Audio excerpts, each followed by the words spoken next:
1879 সাল ল্যাবরেটরিতে কাজ করছিলেন রুশ রসায়নবিদ কনস্ট্যান্টিন ফালবার্গ। এ সময় অজ্ঞাতেই তার হাতে মেখে যায় কিছু রাসায়নিক দ্রব্য।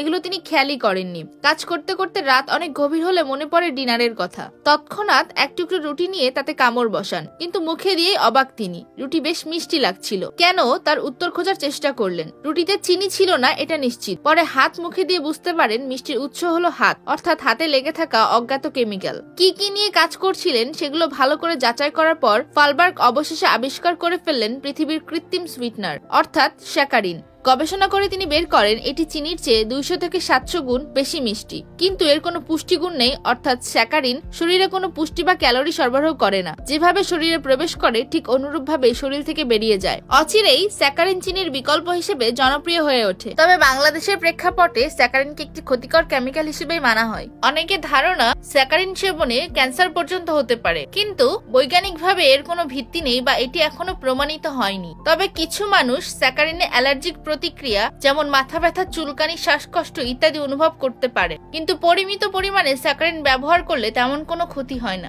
এমনই ইন্টারেস্টিং সব ভিডিওগুলো পেতে আমাদের চ্যানেলটি অবশ্যই সাবস্ক্রাইব করে আমাদের পাশেই থাকবেন। ধন্যবাদ।